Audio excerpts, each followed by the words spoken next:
आप देख रहे हैं जी के जॉब एग्जाम यूट्यूब चैनल। तो चलिए शुरू करते हैं आज का सेशन को। तो आज की क्लास की वीडियो में मैं आपको बताने वाला हूं साइंस के महत्वपूर्ण प्रश्न जो आपको अपने एग्जाम में यहां से प्रश्न देखने को मिल सकते हैं। तो वीडियो को शुरू से लेकर के अंत तक जरूर देखिएगा। चैनल पर पहली बार आए तो मैं आपको पहले ही बता देना चाहता हूँ कि डेली की वीडियो का जो पीडीएफ होता है आपको फ्री में दिया जाता है। तो कैसे आप पीडीएफ को फ्री में प्राप्त कर सकते हैं लास्ट में बताने वाला हूं। तो वीडियो को शुरू से लेकर के अंत तक जरूर देखिएगा। आज का पहला प्रश्न है, डायोड को एक डैश के रूप में प्रयोग किया जाता है। डायोड को एक डैश के रूप में प्रयोग किया जाता है। तो ऑप्शन ए में रेक्टिफायर्स, बी में वोल्टेज रेगुलेटर, सी में सिग्नल मॉड्यूलेटर और डी में इनमें से सभी। तो सही आंसर की अगर बात करें तो ऑप्शन डी सही उत्तर हो जाएगा। इनमें से सभी में डायोड को प्रयोग किया जाता है। तो ये आप याद रखें। बात करें 2 नंबर प्रश्न का, तो डायोड का उपयोग किस रूप में किया जाता है। डायोड का जो उपयोग किया जाता है किस रूप में किया जाता है। तो सही आंसर हो जाएगा ऑप्शन सी, दृष्टाकारी के रूप में प्रयोग किया जाता है। यानी एसी धारा को डीसी धारा में बदलने के लिए डायोड का उपयोग किया जाता है। तो ये आप याद रखिए। तो मैं आशा करता हूं कि आपको समझ में आ गया होगा। 3 नंबर में चुंबकीय फ्लक्स का एसआई मात्रक क्या है। चुंबकीय फ्लक्स का एसआई मात्रक क्या है। तो सही आंसर होगा ऑप्शन डी, वेबर जो है ये चुंबकीय फ्लक्स का एसआई मात्रक है। बात करें 4 नंबर प्रश्न का, तो चुंबकीय क्षेत्र की तीव्रता एक राशि है। चुंबकीय क्षेत्र की तीव्रता एक डैश राशि है। तो सही आंसर की अगर बात करिए तो ऑप्शन बी सही उत्तर हो जाएगा। सदिश राशि है चुंबकीय क्षेत्र की तीव्रता। तो ये आप याद रखिए। 5 नंबर में निम्न में से कौन लौह चुंबकीय पदार्थ है। निम्न में से कौन जो है लौह चुंबकीय पदार्थ है। तो ऑप्शन ए में निकेल, बी में प्लेटिनम, सी में एल्यूमिनियम और ऑप्शन डी में जस्ता। तो सही आंसर की अगर बात करें तो ऑप्शन ए सही उत्तर होगा। जी हाँ, निकेल जो है ये लौह चुंबकीय पदार्थ है। बात करें 6 नंबर प्रश्न का, तो एक आदर्श अमीटर का प्रतिरोध होता है। एक आदर्श अमीटर का जो प्रतिरोध होता है निम्न में से क्या होता है। तो सही आंसर हो जाएगा ऑप्शन ए, शून्य होता है। जी हाँ, एक आदर्श अमीटर का जो प्रतिरोध होता है शून्य होता है। तो ये आप याद रखें। बात करें 7 नंबर प्रश्न का, तो न्यूट्रॉन पर डैश आवेश होता है। न्यूट्रॉन पर जो आवेश होता है धनात्मक होता है या अनंत होता है या शून्य होता है। सही आंसर होगा ऑप्शन बी, शून्य होता है। न्यूट्रॉन पर जो आवेश होता है शून्य होता है। तो ये आप याद रखें। बात करें 8 नंबर प्रश्न का, तो विद्युत धारा एक डैश राशि है। विद्युत धारा एक अदिश राशि है या सदिश राशि है, ये आपको बताना है। तो सही आंसर की अगर बात करें तो ऑप्शन ए सही आंसर हो जाएगा। अदिश राशि है विद्युत धारा। वही अगर बात करें नेक्स्ट प्रश्न का यानी 9 नंबर प्रश्न का, तो बादलों का रंग सफेद डैश के कारण दिखता है। बादलों का जो रंग दिखता है सफेद निम्न में से किसके कारण दिखता है। तो ऑप्शन ए में प्रकाश का विक्षेपण, बी में प्रकाश का परावर्तन, सी में प्रकाश का अपवर्तन और डी में प्रकाश का प्रकीर्णन। तो सही आंसर मैं आशा करता हूं कि आप सभी लोगों को अगर याद होगा तो कमेंट बॉक्स में जरूर बताइएगा। तो सही आंसर होगा ऑप्शन डी, प्रकाश का प्रकीर्णन के कारण बादलों का जो रंग होता है सफेद दिखाई देता है। तो मैं आशा करता हूं कि आपको समझ में आ गया होगा। तो साथियों, अगर आप हमारे चैनल पर पहली बार आए या हमारा वीडियो आप तक पहली बार पहुंचा है तो वीडियो को लाइक करके चैनल को सब्सक्राइब करके बेल आइकन को प्रेस जरूर करें, क्योंकि यहाँ आपको काफी महत्वपूर्ण प्रश्न बताए जाते हैं, पढ़ाए जाते हैं, प्रैक्टिस भी कराए जाते हैं, टॉपिक वाइज भी स्टडी कराए जाते हैं। तो आप हमसे जुड़ के रहें और अपने एग्जाम की तैयारी को स्ट्रॉन्ग करके अपने एग्जाम को क्रैक करें, यही हमें गॉड से प्रार्थना है। और अपने दोस्तों रिलेटिव में भी शेयर जरूर करें जो लोग बिहार पुलिस 2023 एग्जाम की तैयारी कर रहे हैं। तो चलिए देखते हैं अगला प्रश्न को। 10 नंबर में यदि तापमान बढ़ता है तो ध्वनि की गति क्या होती है। यदि तापमान बढ़ता है तो ध्वनि की गति निम्न में से क्या होती है। तो ऑप्शन सी सही आंसर हो जाएगा, बढ़ती है। यदि तापमान बढ़ता है तो ध्वनि की गति जो होती है बढ़ती है। तो ये आप याद रखें। वहीं अगर बात करें 11 नंबर प्रश्न का, तो एक उत्तल लेंस की फोकस लंबाई डैश होती है। एक उत्तल लेंस की फोकस लंबाई क्या होती है? अगर आप हमसे रेगुलर पढ़ाई करते होंगे तो इस प्रश्न का आंसर आपको जरूर याद होगा। तो सही आंसर की अगर बात करें तो ऑप्शन ए सही उत्तर होगा, धनात्मक। एक उत्तल लेंस की जो फोकस लंबाई होती है धनात्मक होती है, यानी पॉजिटिव होता है। तो ये आप याद रखें। बात करें 12 नंबर प्रश्न का, तो विस्थापन की परिवर्तन के दर को डैश कहा जाता है। विस्थापन की परिवर्तन के दर को क्या कहा जाता है? तो ऑप्शन ए में है दूरी, बी में है वेग, ऑप्शन सी में गति और ऑप्शन डी में त्वरण। तो सही आंसर की अगर बात करें तो ऑप्शन बी सही उत्तर होगा, वेग कहा जाता है। विस्थापन की परिवर्तन के दर को वेग कहा जाता है। तो ये आप याद रखें। बात करें 13 नंबर प्रश्न का, तो खींचने का एक उदाहरण है। खींचने का एक उदाहरण है निम्न में से क्या? तो ऑप्शन ए में ध्वज फहराना, बी में दरवाजा खोलना, सी में पर्दा उठाना और ऑप्शन डी में लड़के को धक्का देना। तो सही आंसर की अगर बात किया जाए तो ऑप्शन ए सही आंसर हो जाएगा, ध्वज फहराना खींचने का एक उदाहरण है। तो 14 नंबर में, जब दूध को माथा जाता है मक्खन इससे पृथक हो जाता है। जब दूध को माथा जाता है तो मक्खन इससे क्या होता है? पृथक हो जाता है। कौन से बल के कारण? ऑप्शन के अनुसार।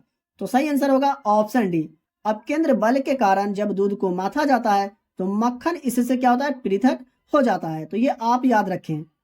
बात करें 15 नंबर प्रश्न का, तो लट्टू घुमाना किसका एक उदाहरण है? लट्टू घुमाना किसका एक उदाहरण है निम्न में से? तो ऑप्शन बी इसका सही उत्तर हो जाएगा, केंद्र भिमुख बल के कारण। बात करें 16 नंबर प्रश्न का, तो सौर कुकर के अंदर का रंग क्या होता है? सौर कुकर के अंदर का जो रंग होता है कैसा होता है? तो सही आंसर होगा ऑप्शन डी, काला होता है। सौर कुकर के अंदर का जो रंग होता है कैसा होता है? काला होता है। तो बिल्कुल भी कंफ्यूज नहीं होना है। 17 नंबर में, पानी के द्वारा ऊपर की तरफ लगाया गया बल क्या कहलाता है? पानी के द्वारा ऊपर की तरफ लगाया गया बल क्या कहलाता है? बहुत लोग कंफ्यूज होंगे कि पानी भी अपना बल लगाता है। जी हाँ, पानी के द्वारा ऊपर की तरफ लगाया गया बल क्या कहलाता है? तो ऑप्शन ए में घनत्व, बी में घर्षण, सी में उत्प्लावन बल और ऑप्शन डी में गुरुत्वाकर्षण शक्ति। तो सही आंसर की अगर बात करें तो ऑप्शन सी सही उत्तर हो जाएगा, उत्प्लावन बल कहलाता है पानी के द्वारा ऊपर की तरफ लगाया गया बल। तो ये आप याद रखें। 18 नंबर में, निम्न में से कार्य का मात्रक है। निम्न में से कार्य का मात्रक कौन है? ऐसा मात्रक से संबंधित जो भी प्रश्न एग्जाम में पूछे जाते हैं मैं ऑलरेडी करा चुका हूं। अगर आप हमसे पढ़ाई रेगुलर करते होइएगा तो मैं आशा करता हूं कि आपको जरूर याद होगा। तो सही आंसर की अगर बात करें तो ऑप्शन ए सही उत्तर हो जाएगा, जूल। कार्य का जो मात्रक होता है ऐसा मात्रक क्या होता है? जूल होता है। तो ये आप याद रखें। बात करें 19 नंबर प्रश्न का, तो गैलेना का रासायनिक सूत्र डैश है। गैलेना का जो रासायनिक सूत्र है निम्न में से क्या है? तो सही आंसर की अगर बात करें ऑप्शन बी सही उत्तर होगा, PbS गैलेना का रासायनिक सूत्र होता है। 20 नंबर में, शुष्क बर्फ का रासायनिक नाम क्या होता है? शुष्क बर्फ का रासायनिक नाम क्या होता है? तो ऑप्शन ए में सिल्वर नाइट्रेट, बी में जिंक सल्फेट, सी में ठोस कार्बन डाइऑक्साइड और ऑप्शन डी में नाइट्रिक अम्ल। तो सही आंसर होगा ऑप्शन सी, ठोस कार्बन डाइऑक्साइड शुष्क बर्फ का रासायनिक नाम होता है। 21 नंबर में, निम्नलिखित में से कौन एक धात्विक खनिज नहीं है? निम्नलिखित में से कौन एक धात्विक खनिज नहीं है?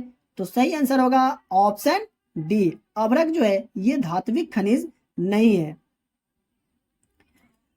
22 नंबर में, डैश पारे का एक अयस्क है। निम्न में से कौन जो है सो पारे का एक अयस्क है? तो ऑप्शन ए में हेमेटाइट, बी में मैग्नेटाइट, सी में सिनेबार और डी में बॉक्साइट। तो सही आंसर क्या होगा? ऑप्शन सी सही उत्तर हो जाएगा, सिनेबार जो है ये पारे का अयस्क है। 23 नंबर में, निम्नलिखित में से किसे मार्श गैस कहा जाता है? निम्नलिखित में से किसे मार्श गैस कहा जाता है? तो सही आंसर हो जाएगा ऑप्शन ए, मीथेन को मार्श गैस कहा जाता है। 24 नंबर में, मीथेन के जलने पर क्या होता है? मीथेन के जलने पर निम्न में से क्या होता है? क्या निकलता है? क्या बनता है? ये आपको बताना है। तो ऑप्शन ए में है कार्बन मोनोऑक्साइड निकलता है, बी में कार्बन डाइऑक्साइड एवं पानी निकलता है, सी में कार्बोनेट बनता है और डी में कार्बन राख शेष रह जाती है। तो सही आंसर की अगर बात करें तो ऑप्शन बी सही उत्तर हो जाएगा। कार्बन डाइऑक्साइड एवं पानी निकलता है मीथेन को जलाने पर, तो ये आप याद रखें। 25 नंबर में इनमें से कौन सा एक आदर्श ईंधन है, इनमें से कौन सा एक आदर्श ईंधन है। तो सही आंसर की अगर बात करें तो ऑप्शन डी सही उत्तर होगा। प्राकृतिक गैस जो है ये एक आदर्श ईंधन है, तो ये आप याद रखें। 26 नंबर में बायोगैस को किस अन्य नाम से भी जाना जाता है, बायोगैस को किस अन्य नाम से भी जाना जाता है। तो ऑप्शन ए में गोबर गैस, बी में ईथेन गैस, सी में कार्बन गैस और ऑप्शन डी में हीलियम गैस। तो सही आंसर की अगर बात करें तो ऑप्शन ए सही उत्तर होगा, गोबर गैस। जी हाँ, बायोगैस को किस अन्य नाम से भी जाना जाता है तो गोबर गैस के नाम से जाना जाता है। बात करें 27 नंबर प्रश्न का, तो आधुनिक आवर्त सारणी के समूह एक में मौजूद एकमात्र अधातु है, आधुनिक आवर्त सारणी के समूह एक में मौजूद एकमात्र अधातु है कौन सा। तो ऑप्शन ए में कोबाल्ट, बी में हाइड्रोजन, सी में पोटेशियम और ऑप्शन डी में इनमें से कोई नहीं। तो सही आंसर क्या होगा, ऑप्शन बी सही उत्तर हो जाएगा, हाइड्रोजन। जी हाँ साथियों, आधुनिक आवर्त सारणी के समूह एक में मौजूद एकमात्र अधातु है कौन सा, हाइड्रोजन। तो ये आप याद रखें। 28 नंबर में आवर्त सारणी में निष्क्रिय गैस किस समूह में रखा गया है, आवर्त सारणी में निष्क्रिय गैस को कौन से समूह में, कौन से ग्रुप में रखा गया है। तो सही आंसर हो जाएगा ऑप्शन ए, 18वें समूह में रखा गया है निष्क्रिय गैस को, तो ये आप याद रखें। बात करें 29 नंबर प्रश्न का, तो माचिस की तिल्ली के टॉप पर डैश लगा होता है, माचिस की तिल्ली के टॉप पर जो लगा होता है ये क्या लगा होता है। तो ऑप्शन में फास्फोरस, बी में सल्फर, सी में पोटेशियम और ऑप्शन डी में मैग्नीशियम। तो सही आंसर क्या होगा, ऑप्शन ए सही उत्तर होगा, फास्फोरस का मसाला लगा होता है माचिस की तिल्ली के टॉप पर। तो ये आप याद रखें, बिल्कुल भी कंफ्यूज नहीं होना है। बात करें 30 नंबर प्रश्न का, तो डैश एक चमकदार अधातु है, निम्न में से कौन एक चमकदार अधातु है। तो ऑप्शन ए में क्लोरीन, बी में नियॉन, सी में फ्लोरीन और डी में आयोडीन। तो सही आंसर क्या होगा, ऑप्शन डी सही उत्तर हो जाएगा, आयोडीन एक चमकदार अधातु है। तो ये आप याद रखें। 31 नंबर में नीला थोथा का दूसरा नाम क्या है, नीला थोथा का जो दूसरा नाम है निम्न में से क्या है। तो सही आंसर की अगर बात करें तो ऑप्शन सी सही उत्तर होगा, ताम्र सल्फेट नीला थोथा का दूसरा नाम है। बात करें 32 नंबर प्रश्न का, तो निम्न में से अधातु खनिज कौन सा है, निम्न में से अधातु खनिज जो है कौन सा है। तो ऑप्शन ए में डोलोमाइट, बी में चूना पत्थर, सी में जिप्सम और डी में इनमें से सभी। तो सही आंसर की अगर बात करें तो ऑप्शन डी सही उत्तर हो जाएगा, इनमें से सभी। जी हाँ, अधातु खनिज कौन कौन सा है, डोलोमाइट, चूना पत्थर और जिप्सम जो है अधातु खनिज है। तो ये यहाँ से आपको अपने एग्जाम में प्रश्न देखने को मिल सकते हैं, तो इसे आप जरूर याद रखें। साथियों, सेशन अगर अच्छा लग रहा हो तो वीडियो को लाइक जरूर करें, चैनल को सब्सक्राइब अभी तक नहीं किए तो चैनल को सब्सक्राइब करके बेल आइकन को प्रेस जरूर करें ताकि वीडियो का नोटिफिकेशन सबसे पहले आप तक पहुंचे। 33 नंबर में अमाशय रस में कौन सा अम्ल पाया जाता है, अमाशय रस में कौन सा अम्ल पाया जाता है। तो ऑप्शन ए में नाइट्रिक अम्ल, बी में एसिटिक अम्ल, सी में हाइड्रोक्लोरिक अम्ल और ऑप्शन डी में सल्फ्यूरिक अम्ल। तो सही आंसर की अगर बात करें तो ऑप्शन सी सही उत्तर हो जाएगा, हाइड्रोक्लोरिक अम्ल अमाशय रस में पाया जाता है। तो ये आप याद रखें। 34 नंबर में क्षारीय विलयन का पीएच मान कितना होता है, क्षारीय विलयन का जो पीएच मान होता है कितना होता है। तो सही आंसर होगा ऑप्शन बी, 7 से अधिक होता है क्षारीय विलयन का पीएच मान। 35 नंबर में सबसे छोटी जीवित कोशिका कौन सी है, सबसे छोटी जीवित कोशिका कौन सी है। तो सही आंसर हो जाएगा ऑप्शन ए, माइकोप्लाज्मा जो है सबसे छोटी जीवित कोशिका है। 36 नंबर में मानव में पीत का स्राव होता है। मानव में जो पीत का स्राव होता है किसमें होता है? तो ऑप्शन ए में अग्नाशय में, बी में छोटी आंत में, सी में यकृत में और डी में ग्रास नली में। तो सही आंसर क्या होगा? ऑप्शन सी सही उत्तर हो जाएगा। यकृत में मानव में पीत का स्राव होता है। 37 नंबर में निम्न में से कौन सा एंजाइम अग्नाशय द्वारा स्रावित होता है? निम्न में से कौन सा एंजाइम है जो अग्नाशय के द्वारा स्रावित होता है? तो राइट आंसर हो जाएगा ऑप्शन ए, ट्रिप्सिन जो है एक ऐसा एंजाइम है जो अग्नाशय के द्वारा स्रावित होता है। 38 नंबर में मानव शरीर का सबसे बड़ा आंतरिक अंग कौन सा है? मानव शरीर का सबसे बड़ा आंतरिक अंग की बात की जा रही है दोस्तों, तो प्रश्न पे ध्यान दीजिएगा कि मानव शरीर का सबसे बड़ा आंतरिक अंग जो है कौन सा है?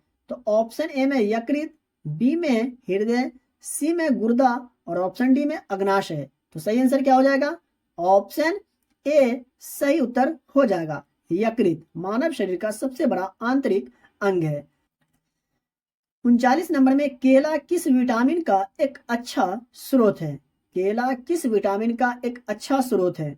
तो ऑप्शन ए में विटामिन बी का, बी में विटामिन सी का और विटामिन सी में विटामिन ए का और ऑप्शन डी में विटामिन के का। तो सही आंसर क्या होगा? ऑप्शन सी सही उत्तर हो जाएगा, विटामिन ए का। केला किस विटामिन का एक अच्छा स्रोत है? तो विटामिन ए का एक अच्छा स्रोत है कौन सा? केला। तो ये आप याद रखें। 40 नंबर में प्रोटीन की कमी से निम्न में से कौन सी बीमारी होती है? प्रोटीन की कमी से निम्न में से कौन सी बीमारी होती है? तो सही आंसर की अगर बात करें तो ऑप्शन बी सही उत्तर हो जाएगा। जी हाँ, क्वाशियोर कोर जो होता है ये प्रोटीन की कमी से होने वाली एक बीमारी है। 41 में लार में डैश एंजाइम होता है। लार में जो एंजाइम होता है निम्न में से कौन सा एंजाइम होता है? तो सही आंसर की अगर बात करें तो ऑप्शन ए सही उत्तर हो जाएगा। टाइलिन जो होता है ये लार में एंजाइम पाया जाता है कौन सा? टाइलिन नामक एंजाइम। तो ये आप याद रखें। वहीं अगर बात करें 42 नंबर प्रश्न का, तो मनुष्य के जीवन काल में कितने दांत 2 बार विकसित होते हैं? मनुष्य के अगर बात करें तो ऑप्शन बी सही उत्तर हो जाएगा। 20 ऐसे दांत हैं जो मनुष्य के जीवन काल में 2 बार विकसित होते हैं। तो ये आप याद रखें। 43 नंबर में मनुष्य 1 मिनट में कितनी बार सांस लेता है? मनुष्य जो है 1 मिनट में कितनी बार सांस लेता है? तो ऑप्शन ए में 12 से 41, बी में 16 से 18, सी में 20 से 25 और ऑप्शन डी में 70 से 72।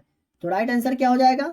ऑप्शन बी सही उत्तर हो जाएगा। 16 से 18 बार मनुष्य 1 मिनट में 16 से 18 बार सांस लेता है।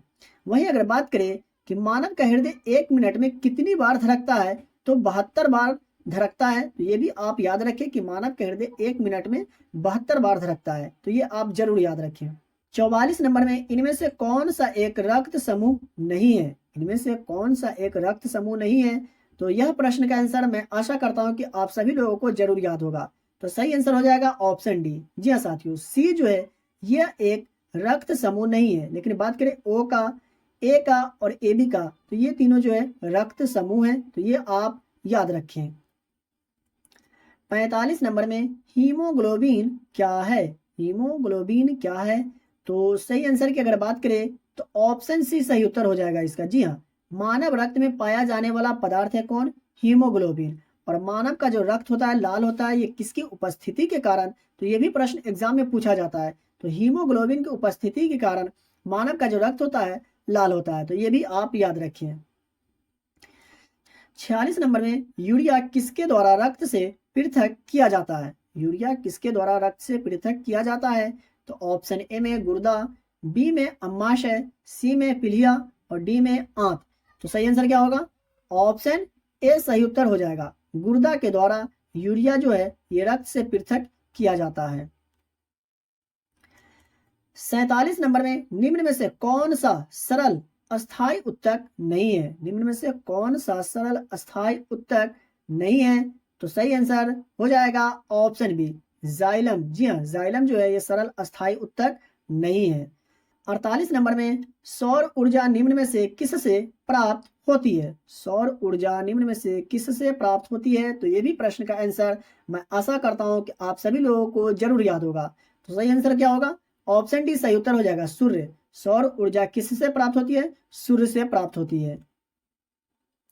49 नंबर में पृथ्वी के चारों ओर गैसों के समूह को क्या कहते हैं? पृथ्वी के चारों ओर गैसों के जो समूह है उसे क्या कहते हैं? तो ऑप्शन ए में वायुमंडल, बी में जलमंडल, सी में जलकण और डी में भूमंडल। तो सही आंसर क्या हो जाएगा? ऑप्शन ए सही उत्तर हो जाएगा, वायुमंडल। पृथ्वी के चारों ओर गैसों के समूह को क्या कहते हैं? वायुमंडल कहते हैं। तो ये आप जरूर याद रखें। वहीं अगर बात करें 50 नंबर प्रश्न का, तो पक्षी के अध्ययन को क्या कहा जाता है? पक्षी के अध्ययन को क्या कहा जाता है? तो सही आंसर हो जाएगा ऑप्शन बी। जी हाँ, ऑर्निथोलॉजी कहा जाता है पक्षी के अध्ययन को। वहीं अगर बात करें ऑप्शन ए का, तो सौरोलॉजी के अंतर्गत किसका अध्ययन किया जाता है? तो छिपकली का। वहीं अगर बात करें ऑप्शन सी का, तो साइटोलॉजी के अंतर्गत कोशिका का। और ऑप्शन डी में वायरोलॉजी, तो इसके अंतर्गत विषाणु का अध्ययन किया जाता है। तो इसे आप जरूर याद रखें। तो साथियों, आज के क्लास के वीडियो में से कितने प्रश्न का आंसर आप सही दे पाए, अपना स्कोर कमेंट बॉक्स में जरूर बताइएगा। और आज के क्लास के वीडियो आपको कैसा लगा हमें कमेंट बॉक्स में जरूर बताएं। चैनल को अभी तक सब्सक्राइब नहीं किए तो चैनल को सब्सक्राइब जरूर करें, वीडियो को लाइक जरूर करें और अपने दोस्तों रिलेटिव में भी शेयर जरूर करें जो लोग बिहार पुलिस 2023 एग्जाम की तैयारी कर रहे हैं। तो इसका पीडीएफ चाहिए तो वीडियो के डिस्क्रिप्शन में दिए गए टेलीग्राम चैनल लिंक से ज्वाइन होकर डेली के वीडियो का पीडीएफ फ्री में प्राप्त करें। तो चलिए मिलते फिर से एक नए वीडियो में नए टॉपिक के साथ।